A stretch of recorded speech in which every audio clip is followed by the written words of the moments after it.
हमेशा ख्वाब बनकर ख्वाहिशों की आँख में तुम गुम ही रहते हो। लरज़ते साए की सूरत हमेशा दस्तरस से दूर ही रहते हो।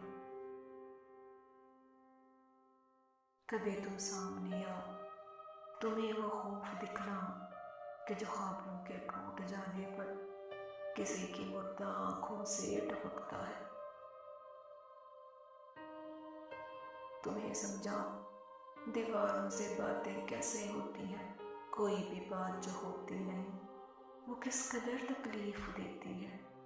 जुदाई और तन्हाई के डर से बदन जो ढेर होता है, कोई कच्चा घर पिघलता है।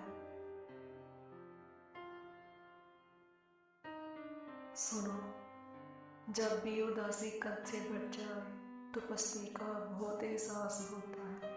मेरा वजदान तुमको देख कर ही वजद में आता है। तो मैं शेर कहता हूँ या खुद को रूम देता